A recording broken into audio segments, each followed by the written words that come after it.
नमस्कार। साहित्यिकी कार्यक्रम में आपका स्वागत है। इस कार्यक्रम में आज हमारी चर्चा का विषय है प्रकृति के सौंदर्य का साहित्य, और इस पर चर्चा में भाग लेने के लिए हमारे साथ मौजूद हैं साहित्यकार विजय गौड़ और यात्रा वृतांत लेखक विश्वनाथ बेंजवाल। गौड़ जी और बेंजवाल जी, आप दोनों का दूरदर्शन स्टूडियो में स्वागत है, अभिनंदन है। बातचीत की शुरुआत गौड़ जी मैं आपसे करता हूं, और आपसे मेरा पहला सवाल यही होगा कि हमारे हिमालयी अंचल में बहुत सुंदर सुंदर स्थान हैं, आप लगातार यात्राओं में रहते हैं। पहली नज़र में वो कौन से स्थान हैं जिनको आप याद करना चाहेंगे, और हम ये भी जानना चाहेंगे कि वो जो जिन स्थानों की आप चर्चा कर रहे हैं उन पर हमारे पास कितना साहित्य, खासकर यात्रा साहित्य हमारे पास उपलब्ध है। मैं जब उत्तराखंड में हम यात्रा की बात कर रहे हैं, यात्रा स्थलों की बात कर रहे हैं, सौंदर्य की बात कर रहे हैं और साहित्य की बात कर रहे हैं जी, तो इसको एकदम अलग करके इसलिए नहीं देख पाता कि ये जो यात्री आ रहा है, जो साहित्य जिसकी हम बात कर रहे हैं जी, वो उसके मिजाज पर निर्भर करता है।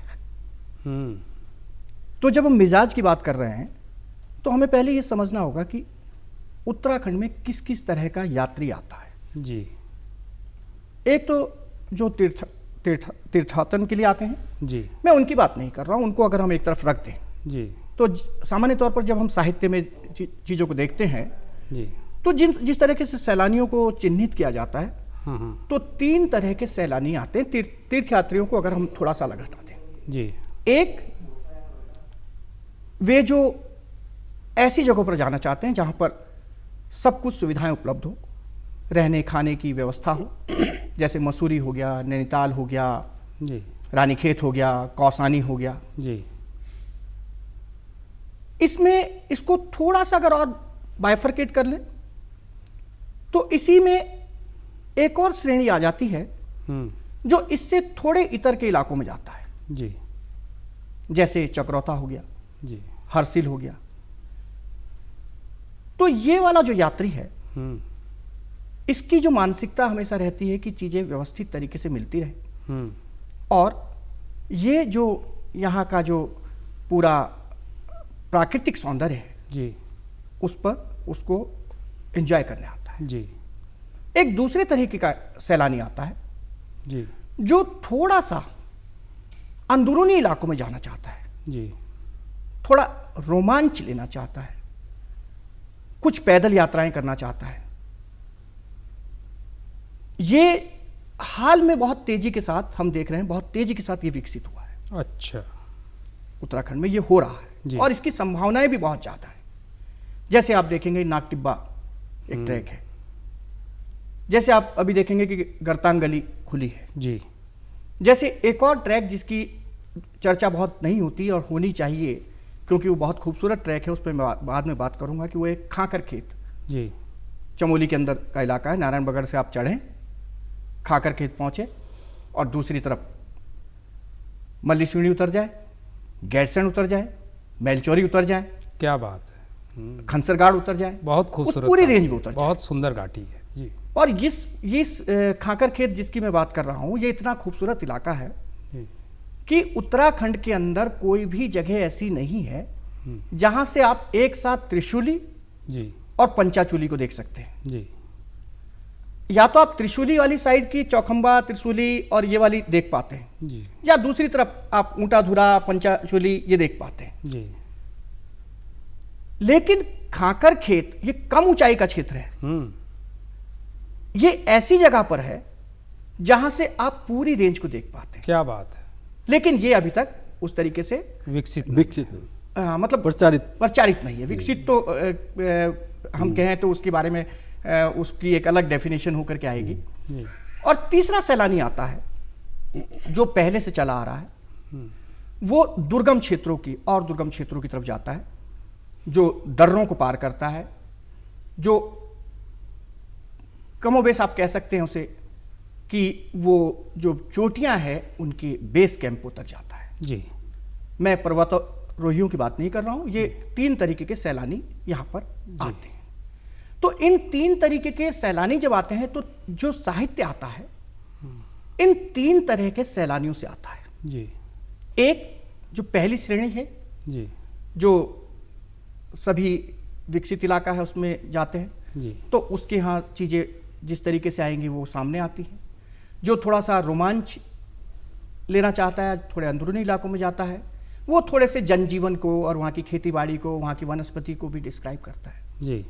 और जो तीसरा श्रेणी आती है वो अंदरूनी जो बहुत दुर्गम क्षेत्रों में जाते हैं, तो उस तरीके का साहित्य एक अलग तरीके का साहित्य होकर के आता है। तो ये अगर हम जब सैलानियों के और साहित्य के संबंधों को अगर जोड़ के उत्तराखंड को देखते हैं तो ये 3 तरीके के साहित्य को और 3 तरीके के सैलानियों को हम देखते हैं। जी विजय गौड़ जी, इस तरह से यात्रा साहित्य को कभी हम लोगों ने भी डिस्क्राइब नहीं किया था। आपने बहुत अच्छे तरीके से और बहुत माइन्यूटली उसको 3 श्रेणियों में बांटा है। लेकिन विश्वनाथ बेंजवाल जी, आपसे मैं ये जानना चाहूँगा कि जिस तरफ अभी विजय गौड़ हमारा ध्यान खींच रहे थे कि अद्भुत स्थल हैं, आपको क्या लगता है कि ये जो स्थल हैं इनके अलावा जिनकी विजय गौड़ चर्चा कर रहे हैं, कोई और स्थल आपके नोटिस में है? और अगर इस तरह के स्थल हैं हमारे पास तो इन पर हमारे अभी मौजूदा वक्त में हमारे पास कितना साहित्य मौजूद है, यात्रा साहित्य, और कितना ये प्रचारित है, इस पर आपकी टिप्पणी। उत्तराखंड अनादिकाल से पर्यटकों, सैलानियों, तीर्थयात्रियों, घुमंतु लेखकों, शोधार्थियों जी के आकर्षण का केंद्र रहा है। और यही वजह है कि जब कोई भी शोधार्थी लेखक जी इस क्षेत्र में पहुंचता है तो इस स्थान से जाने के बाद वह दुनिया को अपनी श्रेष्ठतम कृतियों से भी लाभान्वित करता है। जी ऐसा कई बार हुआ है। जी जितने भी बड़े रचनाकार, जितने भी बड़े कवि, लेखक, पत्रकार, इवन आदिकाल में जो ऋषि मनीषी थे उनकी तपस्थली के रूप में इस क्षेत्र को जाना जाता रहा। उसका एक सबसे बड़ा कारण ये रहा है जी कि यह क्षेत्र प्राकृतिक, मतलब नैसर्गिक जो इस क्षेत्र की छटा है वो अपने आप में इतनी अनुपम है कि उनको जितना सुकून इस क्षेत्र में मिलता है, जी तपस्वियों से लेकर और आज के वर्तमान साहित्यकारों तक, जी वो इस क्षेत्र में आकर एक आध्यात्मिक शांति की अनुभूति तो करते ही हैं, जी लेकिन जो यहाँ की प्राकृतिक, जो यहाँ का सौंदर्य है, जो विपुल प्राकृतिक संपदा है, उसको भी उनके साहित्य में देखने को मिलता है। जी उदाहरण के लिए जी महाकवि कालिदास, जी साहित्य की जहाँ तक बात है, मुझे लगता है कि सबसे पुराने साहित्य में कालिदास ने हिमालय का जो वर्णन किया है अपने साहित्य में, वो मुझे लगता है कि वो अपने आप में एक न भूतो न भविष्यति वाली स्थिति है। हिमालयो नाम नगाधिराज, अस्तुस्तरस्याम दिशि विदात्मा हिमालयो नाम नगाधिराज। हिमालय को और तत्व श्यामा बृहवसना तत्वबिंबाद रुष्टि, उन्होंने मेघदूत में, अपने एक अन्य कृति मेघदूत में उत्तराखंड, जब वो ऐसा माना जाता है कि ग्वालियर में किसी उसमें थे, दरबार में थे, उनके दरबारी थे, तो वहाँ से उन्होंने अपनी प्रेमिका को संदेश दिया कि रास्ते में अब मेघ को दूत बनाकर, जो बादल है उसको दूत बनाकर, उसने उस मेघदूत में उन्होंने पहाड़ के पूरे सौंदर्य का सांगोपांग वर्णन किया है। जी और वो जो है वर्तमान साहित्य में भी वो देखने को मिलता है। गौड़ जी का कहना ये सही है कि सैलानियों की रुचि, उनका जो प्रकृति है, वो हमारे साहित्य में देखने को मिलता है। अब नए दौर में क्या हो गया है, जो सोशल मीडिया है, सोशल मीडिया में आपके जो पेशेवर लेखक, साहित्यकार, कवि जितने भी हैं, चाहे घुमंतु लेखक हैं, यात्रा वृत्तांत लिखने वाले हैं, वो तुरंत मौके पे पहुंचकर, जीरो ग्राउंड पे पहुंचकर तुरंत उसकी रिपोर्टिंग कर रहे हैं। बहुत अच्छा। चाहे वो केदारनाथ पहुंच रहे हैं, बद्रीनाथ पहुंच रहे हैं, या लेसर नोन डेस्टिनेशन किसी ऐसी जगह पे पहुंच रहे हैं, जैसे अभी आपने जिक्र किया गौड़ साहब ने, या जो उत्तराखंड का मिनी स्विट्जरलैंड के रूप में चोपता को कहा जा रहा है, वहाँ पे जाकर वो उसकी अगर सजीव उसका रिपोर्टिंग करता है, तो अपने आप में जो यात्रा साहित्य के जो प्रेमी हैं उनके लिए एक नई चीज़ मिलती है जी। और मुझे लगता है कि आज जो पारंपरिक तीर्थाटन, पर्यटन और उसकी असीम संभावनाएं हैं। उसके अलावा जो साहसिक पर्यटन के क्षेत्र में, साहसिक पर्यटन के क्षेत्र में उत्तराखंड में असीम संभावनाएं हैं जी। यही वजह है कि विगत 3-4 दशकों से ओली स्की प्रेमियों के एक नए तीर्थ के रूप में तेजी से विकसित होता जा रहा है जी। उसी तरह रिवर राफ्टिंग के लिए कोडियाला और शिवपुरी के जो सबसे आदर्श जो है राफ्टिंग के लिए माना जाता है जी। और पारंपरिक जो यात्री हैं, तीर्थ यात्री, पर्यटक, सैलानी, उनके अलावा जो गंगा की फैलिल जलधाराओं में रोमांचक करतब दिखाने वाले जो युवा हैं विशेषकर, वो इस क्षेत्र में ज़्यादा रुचि दिखा रहे हैं और उसमें उत्तराखंड में एक असीम संभावनाओं को जन्म दिया है जी। ये मेरा अपना विश्वनाथ बेंजवाल जी, आपकी बात सुनकर और उससे पहले विजय गौड़ की बात सुनकर मन में ये आता है कि हमारे पास अद्भुत स्थान हैं, पर विजय गौड़ जी, आप इस बात को स्वीकार करेंगे कि हमारे पास जो यात्रा साहित्य है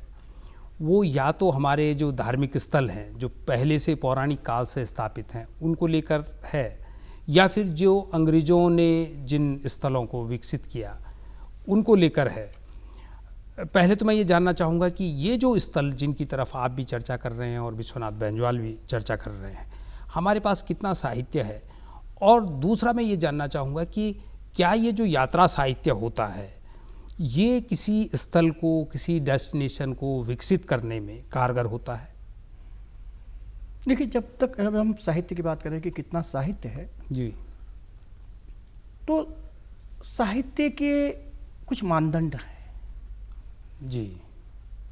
अगर हम उसे साहित्य की श्रेणी में जब कह रहे हैं, नहीं तो जिन जगहों की अभी बात आ रही है, जिन इलाकों की बात आ रही है कि जो विकसित हो रखे थे, उन पे जो कुछ लिखा गया उस पर बहुत सारी सूचनाएं हैं। कहाँ रुक सकते हैं, कैसे आ सकते हैं, कैसे जा सकते हैं, और इस तरीके का जो साहित्य है, इस तरीके के जो सैलानी हैं जो आते हैं, उनके लिए निश्चित तौर पे मददगार होता ही जी। क्योंकि जब वो जिस भी जगह पर जाना चाहते हैं उसके आसपास और क्या क्या हो सकता है देखने लायक जगह, वो सारे विवरण उनके पास होते हैं जी। बेंजवाल जी ने जैसे कहा कि रिवर राफ्टिंग का, ये सारी चीज़ें आप देखेंगे आज पूरे इंटरनेट में और दूसरी जगहों पर मौजूद हैं, और ये अपने आप में एक बड़ा भरपूर साहित्य है जी। जो अंदरूनी क्षेत्रों की जहाँ तक बात है, और जिसको हम साहित्य की एक धारा के साथ जब उसे शामिल करते हैं, तो उसकी एक सीमा इसलिए बन जाती है कि इन जगहों पर जाने वाले जो पूर्णतः अपने आप को लेखन से जुड़ा हुआ व्यक्ति मानते हैं, वो थोड़ा सा कम है, क्योंकि ये थोड़े से जोखिम भरे रास्ते होते हैं जी। थोड़ी ज़्यादा समय की भी मांग इनमें रहती है। जहाँ तक रही बात कि साहित्य से पर्यटन के विकास की बात जी, मुझे लगता है कि उत्तराखंड में पर्यटन के विकास को लेकर के जब हम अगर कोई चिंता जाहिर करें जी, तो साहित्य की जो अपनी भूमिका है वो तो रहनी ही है जी। वो सूचना प्रदान करेगा जी, या वहाँ के जन समाज के बारे में बताएगा, या वहाँ की संस्कृति के बारे में बताएगा, वहाँ की कलाओं के बारे में बात करेगा, लेकिन पर्यटन का विकास सिर्फ इतने भर से नहीं होता। पर्यटन के विकास के लिए जो बेसिक जरूरत है जी, कि वहां पर मान लिया जो दुर्गम क्षेत्र भी हैं जिनकी हम बात कर रहे हैं जी, नाग टिब्बा मेरा पिछले दिनों जाना हुआ, पतवाड़ी से जो रास्ता शुरू होता है आप देखेंगे पूरा बोल्डरों भरा रास्ता है हाँ। अगर पर्यटक वहां जाना चाहता है और जब वो अपने किसी लौटे हुए साथी के पांव में पड़े हुए छालों को देखता है, क्या बात है, तो वो हाथ खड़े कर लेता है। क्या बात है। हम उन रास्तों को, उन पत्थरों को व्यवस्थित तरीके से लगा सकते थे जी। दूसरी बात एक और है, जो अन्य क्षेत्रों में जब हम विकास किया और उसकी बात कर रहे हैं, पूरे वो खाली पर्यटन की समस्या नहीं है, वो उत्तराखंड की आर्थिकी की भी समस्या है जी। और उसको अगर हम देखें कि 2-2, 4-4 नालियों में बटे हुए जो खेत हैं वो इतनी तरफ बिखरे हुए हैं, अगर वहां का युवा वहां कुछ करना चाहता है, मान लिया वो गेस्ट हाउस बनाना चाहता है या उसकी फेंसिंग करना चाहता है, तो कहां करेगा, कहां करेगा जी। यानी जमीनों की चकबंदी हो जी। वो जितनी लैंड है वो एक जगह पर इकट्ठी हो जी। तो निश्चित तौर पर खेतीबाड़ी का भी विकास होना है, पर्यटन का भी विकास होना है। जी। तो जब हम पर्यटन की बात कर रहे हैं, पर्यटन से साहित्य से पर्यटन के विकास की बात कर रहे हैं, तो यानी हमारी चिंता एक आर्थिकी को समृद्ध करने की चिंता है, ये मुझे समझ में आ रहा है। बिल्कुल बिल्कुल सही कहा। और जब आर्थिकी को समृद्ध करने की चिंता है तो बड़ा सवाल ये आ जाता है कि उत्तराखंड के अंदर जमीनों की चकबंदी हो। तो यहाँ जो इस क्षेत्र में काम करने वाला युवा है, मान लिया जैसे मैंने अभी आपको बात बताई खाकर खेत की, जी वहां पर कोई चीजें वो क्यों नहीं प्रचारित हो पाया, जी क्यों नहीं विकसित हो पाया? क्योंकि आज भी जहां से हम ट्रैक शुरू करेंगे वहां तक जाने के लिए रोड अब कट रही है। अच्छा। मेदुनी से अगर हम चलें जी या दूसरी तरफ से अगर हम चलें गैडसन वाले रास्ते से, जी तो मल्ली सीढ़ी तक कोई व्यवस्थित रोड नहीं है। जी आगर चट्टी से 4 किलोमीटर ऊपर जाके मल्ली सीढ़ी, जी वहां से फिर खाकर खेत की यात्रा शुरू होती है। और वो क्यों नहीं है? क्योंकि जो पूरा युवा है वहां मौजूद नहीं है। वो मौजूद क्यों नहीं है? क्योंकि उसे रोजी रोजगार चाहिए। जी, आर्थिक पक्ष उसमें ज़्यादा महत्वपूर्ण। अब ये रोजी रोजगार का जो सवाल है, ये जमीन से जुड़ा हुआ सवाल है। जी तो फिर होता क्या है, किस तरीके का विकसित होता है? फिर जब हम देखते हैं तो वो जिस तरीके से यहां पे जमीनों का निर्माण कार्य शुरू हुआ ना, जी जो भूमाफियाओं के बिल्डरों के हाथ में आई, जी जी ठीक है, पर्यटन भी जो इस तरीके का पर्यटन है जी उसी तरीके के बिल्डरों के हाथ में जा रहा है, जी जो यहाँ पर जमीनों का धंधा करते हैं, यहीं से वो कस्टमर पकड़ते हैं और वहाँ भेज देते हैं। वहाँ पे रहने वाला जिसके पास थोड़ी बहुत ज़मीन है वो कर रहा है और उसके पास उस कस्टमर को डील करने का उतना सलीका नहीं है। जी। तो जो जा रहा है, सैलानी जा रहा है, जब वो खर्चा कर रहा है तो इस तरीके का सैलानी उसकी अपेक्षा रहती है कि जो कुछ वो पे कर रहा है जी उतनी सुविधाएं उसे मिलनी चाहिए, जी उस तरीके से व्यवहार उसके साथ होना चाहिए। जी। तो ये सारी चीज़ों का अभाव है। जी विजय गौड़ जी, ये सवाल लेकर मैं इसलिए आपके पास आया था कि यात्रा साहित्य और उन स्थलों के विकास की जो बात है, क्योंकि अतीत में हमने देखा है और केवल भारत के परिप्रेक्ष्य में नहीं, पूरे वैश्विक परिप्रेक्ष्य में, कि कहीं किसी जगह को लेकर अगर कोई एक बहुत अच्छी किताब आ जाती है, ये आपने बहुत महत्वपूर्ण बात कही है आपके पूरे व्याख्यान में कि सूचना अलग चीज़ है और साहित्य अलग चीज़ है। तो साहित्यिक रूप में ही मैं चाह रहा था कि क्या हमारे पास कुछ ऐसा लिटरेचर है। विश्वनाथ बेंजवाल जी, आप साहसिक पर्यटन से लगातार जुड़े रहे हैं, कई अभियानों को आपने एक तरह से नेतृत्व भी प्रदान किया है।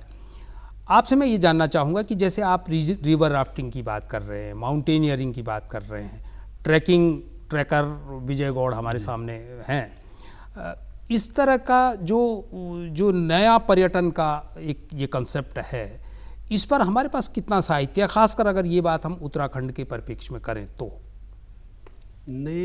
बहुत सही सवाल है आपका जी।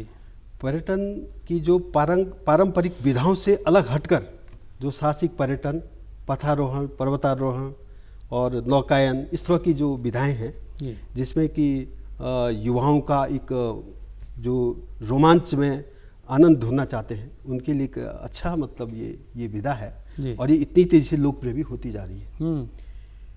ये बात सही है कि इनमें सूचनाएं तो पर्याप्त मात्रा में है, वो इंटरनेट में या कहीं से भी या सोशल मीडिया पे, लेकिन साहित्य नाकाफ़ी है। नाकाफ़ी है। इसलिए मैं समझता हूँ कि इसमें साहित्य मैं समझता हूँ कि इतना इसमें संतोष करना वो नहीं है, संतोषजनक नहीं है कि इसमें। कारण यह है कि अभी तक जो साहित्य लिखा गया है उसमें जो तीर्थाटन है और पर्यटन है, इस पर ज़्यादा केंद्रित रहा है। अच्छा। लेकिन साहसिक पर्यटन के क्षेत्र में जैसे मैंने अभी ओली का जिक्र किया, तो स्कीइंग के एक नए हब के रूप में वो बहुत तेज़ी से विकसित होता जा रहा है। जी। अब सवाल ये उठता है कि इन क्षेत्रों का विकास कैसे हो। जी। साहित्य इसमें महत्वपूर्ण भूमिका तो निभाता ही है जी। लेकिन जब तक हम वहाँ पे अवस्थापना विकास का आधारभूत ढांचा खड़ा नहीं करेंगे, विजय गौड़, इसी तब तक जो है आप कैसे आम आदमी की पहुंच से वो बात कैसे मतलब आम आदमी वहाँ पहुंच पाएगा। तो मेरा मानना ये है कि वहाँ पे आधारभूत संरचना जो अवस्थापना विकास का ढांचा है वो आपको वहाँ पे विकसित करना बहुत जरूरी है, चाहे परिवहन के माध्यम में, चाहे संचार सेवा है। कई जगह हमारे उत्तराखंड के अंदर ऐसी हैं जहाँ की नेटवर्क नहीं रहता है, जो परिवहन के उससे दूर है, वो अभी पर्यटन के नक्शे से ओझल है, लेकिन प्राकृतिक रूप से इतनी समृद्ध हैं, ताल, बुग्याल और जितने भी पर्वत श्रृंखलाएं हैं इतनी आकर्षक और मनोरम है।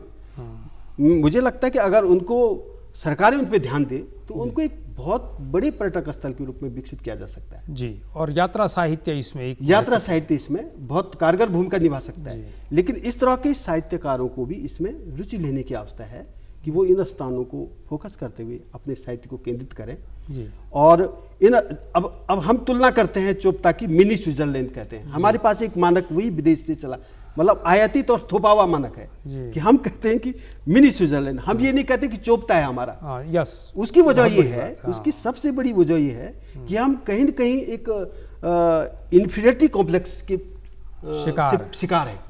हम तुलना जब बाहर से होगी तो तब हम अपने को गौरवान्वित महसूस करते हैं, जबकि हम चोपता में यही चीजें उपलब्ध कराएं जो स्विट्जरलैंड में है, तो मुझे लगता है वो स्विट्जरलैंड को तो कहीं पीछे छोड़ देगा। क्या बात है। उदाहरण के लिए अगर आप वहाँ केबल कार लगा दें, आप तो यहाँ चोपता से 3.5 किलोमीटर का जो ट्रैक तुंगनाथ के लिए है और तुंगनाथ से ऊपर चंद्रशिला के लिए है जी। अगर आप वहाँ जो है रोपवे लगा दें तो पर्यटकों के लिए इतना आसान हो जाएगा जी कि वो वहाँ भी पहुँचेंगे, उसके महत्व को भी जानेंगे, चंद्रशिला के महत्व को भी जानेंगे। चंद्रशिला जहाँ पे कहते हैं कि भगवान राम ने, हमारे जितने भी धार्मिक ग्रंथ हैं उनमें भरा पड़ा है ऐसा, भगवान राम ने जब रावण का अंत किया था तो उन्हें इतना ज्यादा अपराध बोध से ग्रसित हो गए तो उन्होंने चंद्रशिला में जाके वहां पे तपस्या करी। अच्छा। और उन्होंने सोचा कि मैं कुछ प्रायश्चित करूंगा, क्योंकि उन्हें कहीं न कहीं ये था कि रावण की जितनी भी वो रही होंगी, लेकिन रावण कहीं न कहीं कि वो विद्वान और बड़ा, मतलब एक प्रकार से साहित्य की चर्चा हुई तो साहित्यकार भी था रावण जी। रावण ने शिव तांडव स्तोत्र लिखा हुआ है जी। और इतना बेहतरीन साहित्य है वो कि भोले बाबा का इतना ज्यादा अच्छा उसमें वर्णन है कि मुझे लगता है कि ऐसा लिखना बहुत एक कालजी वो कह सकता हूँ मैं उसको जी। तो मेरा मानना है नौलाल साहब कि अगर हम इन क्षेत्रों में सुविधाएं पहुंचाएं तो उत्तराखंड में कई मसूरी हैं, कई नैनीताल है जी, कई जो है मिनी स्विट्जरलैंड है जी। और पर्यटन विभाग और ये जितने भी हमारी सूचना के तंत्र हैं, जितने भी साहित्य से जुड़े हुए लोग हैं, अगर इन लोगों के साहित्य का अगर ये हिस्सा बने तो मुझे लगता है कि ये इन स्थानों का ठीक तरह से प्रचार प्रसार हो पाएगा और लोग जान पाएंगे यहाँ के किस तरह के ये स्थान है और इन जगहों पे लोग पहुँच भी पाएंगे जी। मैं थोड़ा सा एक जी जी जरूर सर ने जो अभी बात करी बेंजवाल साहब ने, राफ्टिंग और जो साहसिक जो पर्यटन जो शुरू हुआ है, स्वाभाविक है कि उसमें साहित्य उस तरीके से हमें नहीं दिखता और ये बहुत अभी एकदम शुरुआती स्थितियां भी हैं शायद जी जी जी। नहीं तो अगर हम देखें जो पर्वतारोहियों का जो एक पूरा अभियान, आप चाहे शेखर पाठक से लेकर के मनमीत तक आप आ जाइए जी। आपकी अपनी किताब ही एक यहाँ से उत्तराखंड से दक्षिण कालड़ी केदार आपने खुद लिखी है, और दिनेश कर्नाटक की या अशोक पांडे के ब्लॉग में, या अभी आप देखोगे काव्यांश प्रकाशन से एक किताब आई है सफर हमारे। हाँ, सफर हमारे, उसके अंदर बहुत सारे आपको यात्रा वृत्तांत। हाँ, ये जरूर है वो पर्याप्त नहीं है उस तरीके से जितना होना चाहिए और हो, और जो रिवर राफ्टिंग और दूसरे जो क्षेत्र शुरू हो रहे हैं इसमें भी चीजें आए, लेकिन ये तभी संभव है कि जब उस तरीके के मिजाज का व्यक्ति भी वहां पर शामिल होगा जी। विजय गौड़ जी, आपकी ही बात को थोड़ा सा आगे अगर मैं बढ़ाना चाहूँ तो आप तो साहित्य जगत के एक चर्चित नाम है, स्थापित नाम है। मैं आपसे ये जानना चाहूँगा कि हमारे यहाँ हिंदी पट्टी में जो यात्रा साहित्य को कवर करने का, लिखने का सिलसिला है वो कैसा, कितना समृद्ध है वो? क्योंकि अंग्रेजी की अगर मैं बात करूँ, बंगला की बात करूँ, बहुत समृद्ध है, बंगला में तो बहुत ही समृद्ध है और अंग्रेजी में तो जाहिर है ही। हिंदी में क्या स्थिति है? हिंदी में भी यात्रा वृत्तांत बहुत अच्छे से लिखे गए हैं और आप देखेंगे कि रेणु से शुरू होता है, रेणु की इतने खूबसूरत यात्रा वृत्तांत है। पंकज बिष्ट का खरामा खरामा, हाँ, अनिल यादव का वो यह भी कोई देश है महाराज, असगर वजाहत के यात्रा वृत्तांत है। तो ये जो यात्रा वृत्तांत हैं, इन यात्रा वृत्तांतों को यदि आप पढ़ेंगे तो आप न सिर्फ उन जगहों के सूचनाएं आपके पास होंगी, बल्कि आपको इस समाज की, इस संस्कृति की तमाम जो धाराएं हैं, बहुत बड़ी बात है जी, तमाम जो समानताएं हैं वो देखने को मिलेगी। तो हिंदी में यात्राओं को लेकर के लगातार लोग लिख रहे हैं।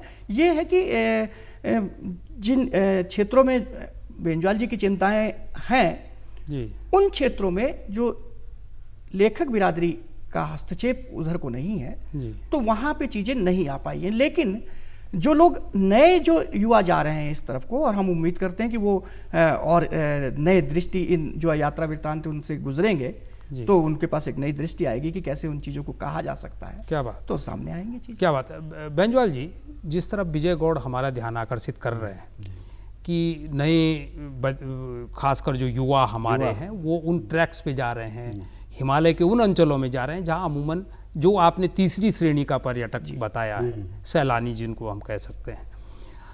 आपको क्या लगता है कि इस दरमियान हिंदी में कुछ नई तासीर लगती है आपको, यात्रा साहित्य में कोई कुछ नया स्वाद आपको मिल रहा हो? मुझे ध्यान है कि राहुल सांकृत्यायन ने हिमालय पर एक किताब लिखी और उसी किताब ने हिमालय को देखने की दृष्टि बदल दी। क्या इस तरह की किताबें हमारे पास हैं आज के समय में, या क्या लिखी जा रही हैं, या कोई संभावना आपको लगती है? संभावनाएं तो व्यापक हैं जी, लेकिन सवाल यही है कि जो नए ट्रेड का टूरिज्म है जी नए जो युवा विशेषकर जिस ओर जा रहे हैं उस दिशा में साहित्य कम है, और जो पारंपरिक जो पर्यटन है उसमें तो आधा साहित्य है। जी धार्मिक पर्यटन पे दुनिया भर का साहित्य पड़ा है। आपका जो ये पर्यटन उत्तराखंड में तो जितने भी तीर्थ स्थल हैं वो एक इस तरह का संयोग है कि तीर्थाटन और पर्यटन साथ साथ है। जी आपका जो वहाँ का, अगर आप बद्रीनाथ जाते हैं तो दुनिया भर के पर्यटक स्थल बीच में पड़ते हैं। जी आप जब केदारनाथ जाते हैं तो दुनिया भर के पर्यटक स्थल बीच में पड़ते हैं, और उन स्थानों पर जाते हुए पर्यटन और तीर्थाटन का एक साथ सैलानी लाभ उठाता है। जी विजय गौड़ जी, बहुत संक्षेप में मैं आपसे जानना चाहूँगा कि आजकल जो यात्रा साहित्य को लेकर किताबें आ रही हैं हिंदी में, कुछ किताबों को आप गिनाना चाहेंगे, या कुछ यात्रा लेखक जो कुछ नया सा लिख रहे हैं? देखो, मैं ये तो नहीं कह सकता क्योंकि किताबों के फॉर्म में बहुत सारी चीज़ें नहीं आई हैं, और ये हिंदी की अपनी एक समस्या भी है।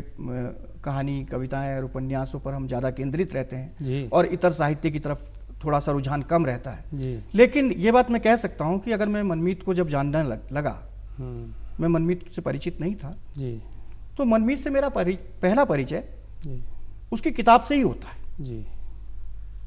अनिल कुमार यादव को जब जानने लगा जी, कहानियाँ उनकी आ रही थी, लेकिन कहानियाँ शायद मैं नहीं पढ़ी थी। मैंने पहली बार उनका यात्रा वृत्तांत ही पढ़ा। जी, यह भी कोई देश है, यह भी कोई देश है महाराज।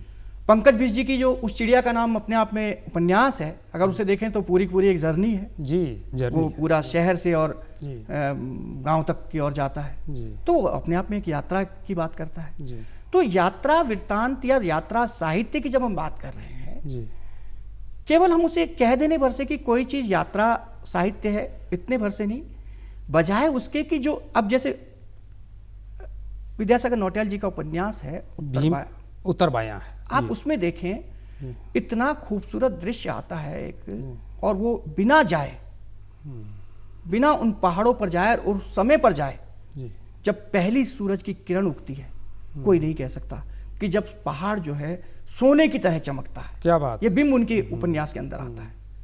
तो जब उनसे बात हो रही थी, जब नौटियाल जी थे, जब मैंने उपन्यास पढ़ा था तो तब पता लगा कि नौटियाल जी ने खूब यात्राएं की जी, और उनके यात्रा अनुभव ही थे जो उनके पूरे साहित्य के अंदर आए हैं। जी, जी। तो कई बार जो यात्रा की जो हम बात कर रहे हैं, यात्रा वृत्तांतों की बात कर रहे हैं, क्योंकि हिंदी के अंदर जो परंपरा कथा, कहानी और उपन्यासों के रूप में ज़्यादा दिखाई देती है, इतर साहित्य के रूप में कम है, तो जो लेखक भी हैं ज़्यादातर उसे साहित्य जो अनुभव उसने हासिल किया, यात्रा से जो अनुभव हासिल किया, उसे ठेठ एक सूचना का साहित्य बनाने की बजाय उसको कहीं अपने तरीके से उसे जज्ब करता है। विजय गौड़ जी, आपकी बातचीत से जो समझे हम, वो बहुत महत्वपूर्ण पक्ष आपका था कि जरूरी नहीं कि यात्रा साहित्य जैसी किताब में आए, वो कहानी में भी आ सकता है और किसी दूसरी विधा में भी आ सकता है।